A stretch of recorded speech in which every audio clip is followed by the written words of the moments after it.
Hi guys, I hope you're all doing okay in this difficult time. I've just been trying to keep myself really busy, so I treated myself to a set of pan pastels. I've tried them out for the first time today drawing this apple. First I drew the outline sketch onto Pastelmat paper, and then I took one of the soft tools which came in the set, and I first used the colour Permanent Red to pick out all the brightest red areas within the apple. It doesn't seem to matter how neat or messy you are with pan pastels because they do blend together extremely easily. The soft tools, which are designed for use with the pan pastels, are basically just sponges, so I guess you could just use eyeshadow applicators or other makeup sponges and they'll probably work just as well, so I might give that a try at some point if I have some laying around. This set is the Pan Pastel Colour Painting set, and it comes with 20 pan pastels and a variety of different soft tools. It was from Amazon for a really decent price, so I'll put the link in the description below for you. I'm then using some yellow ochre pastel to add in some of the yellowy tones. You can use the soft tools to blend the colours out, or you could use a blending stump or even your finger. I don't ever really use my finger to blend out pastels because then it would be inevitable that I would just ruin my clothes, as I'm very clumsy. I'm not really blending the colours out very much at this stage because this is only the base layer really. I also add in some Diary Lied yellow, if that's how you pronounce it, which is a brighter yellow. I chose to buy this pan pastel set because it had a wide variety of colours in it, including very bright colours and some neutrals and a black and a white. The good thing about pan pastels is you can mix together colours much like paint, so with this set I should be able to create pretty much any other colour that I would like. For example, the set comes with only 3 shades of green, but I could mix in reds, oranges, yellows and blues to create many more different shades of green. Then I add in some red iron oxide, which is a sort of burnt reddy brown colour, to add in the darker parts of the apple. I'm not being too neat and precise here because I'm only just really testing out the pan pastels and just getting used to how they work. So far I'm loving how soft they are. The colours blend together so easily, which is great and will be perfect for doing either the base layers of my drawings or for creating soft blurred out backgrounds.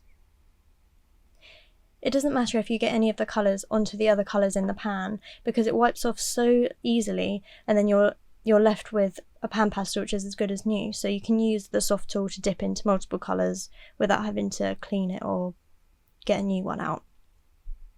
I reckon they will last me a really long time as well because you only need to tap the soft tool into the pastel so gently to pick up a lot of the pigment. I then add some titanium white to pick up the highlights. Picking out your highlights and shadows is the most important thing to consider when drawing realistically. The apple I'm drawing here isn't 100% realistic as it's just a bit of experimenting, but you can see how much of a difference it makes when I add the highlights.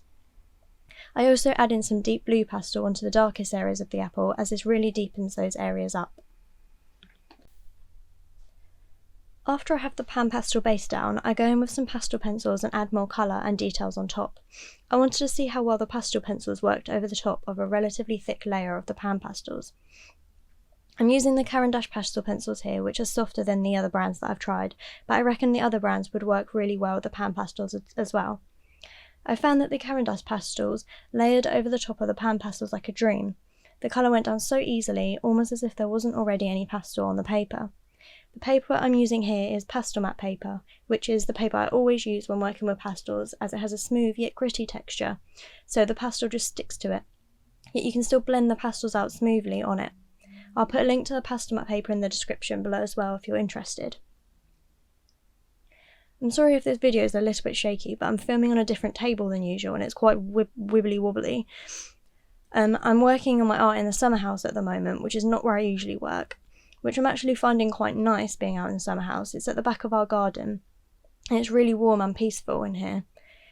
Due to the current situation, I've really been lacking motivation recently for my art and I'm finding it difficult to sit down for hours and draw, which I could usually do so easily. I've just been drawing a little bit often, so I've sort of neglected my YouTube channel, but I want to start uploading regularly again.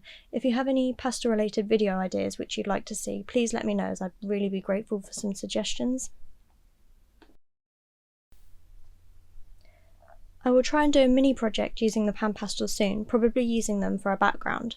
I'm thinking of drawing a fox maybe, so if you'd like to see a video of parts of the drawing then I can do that for you guys. Back to the pan pastels, even after adding the pastel pencils on top, I'm still able to add more pan pastel on top of that, so I think that the pan pastels are great when it comes to layering. It's great because then you can get so much depth into your pastel artwork when using these. I also think the pan pastels will save me a lot of time, as you can cover a large area of pastels so much faster than if I just used the pencils alone.